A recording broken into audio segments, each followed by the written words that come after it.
What they didn't really look at so much was what the administrative and care management costs of the MCOs, how that looked compared to kind of the county system. Obviously, if you're doing more intensive care management, you would expect the costs would be higher. But they did flag some of the administrator salaries. I don't know if you remember the Journal Sentinel article. They basically said that there were about 10 of the executives in the managed care companies that were actually making more than the Department of Health Services secretary was.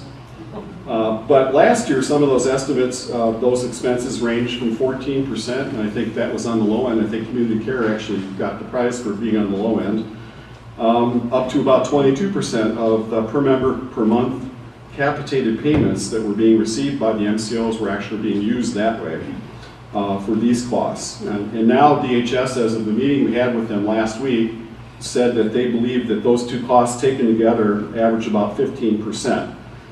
Now, in addition to those funds, which are really being diverted away from direct services, although the department would say care management is a direct service, the MCOs must take away money to make sure they have sufficient insurance reserves as well. I mean, one of the primary things that they flagged on those three organizations were that they were at risk of becoming insolvent, so that was an issue. But, you know, if you look at some of the ranges that, you know, what impact that has at a 14% overhead, which is the low end, if you have a $3,400 per member per month payment on the capitation that the MCO receives, it would leave about $2,900 left for services. And you can see at different levels of overhead what would be left if that much money was coming out. So, and that's just the way it is. That's just the cost of having managed care at this point. So what changed in Wisconsin's Medicaid program in 2011? The budget that was passed last summer in 2011 for state fiscal year 2012, which is July 1st of 2011 through June 30th of 2011, called for freezing the expansion of family care, capping the enrollment in family care, and expanding the self-directed waiver, doubling or tripling it. But a letter from the Federal Center for Medicare and Medicaid Services that was received in December of 2011 by the Walker administration ordered the state to lift the cap.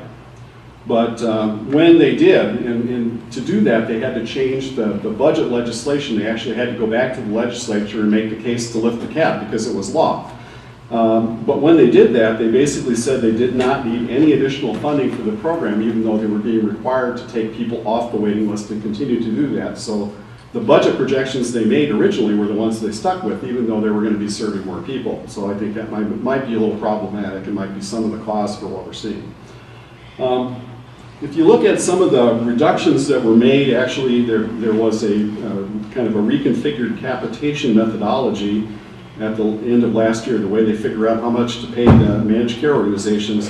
It did reduce MCO funding. Now, again, in this meeting last week, we were asking a lot of questions about this because we're looking for the root cause of some of what we're seeing out in the communities right now with all these service reductions. And what they said was that there was only an overall decrease of 1% paid. Well, of course, now if you take that against inflation, the core rate of inflation was about 3.2%, I think. Last year, a 1% decrease would be actually losing about 4% of your available funding against your inflationary costs.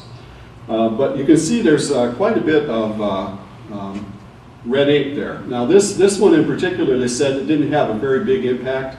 This is the non-nursing home care rate, but those were all reduced, and some by some rather large amounts. You can see this one was reduced by $251.32 per member per month. But even on the nursing home rate, which is the core of what family care really does, Community Care's Pink region took a decrease of almost $500 per person per month, which I think was rather large.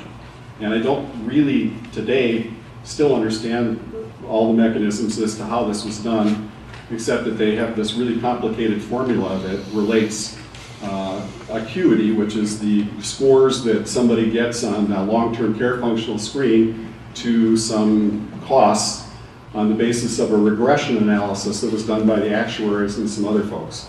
So that's kind of how they figure out those things.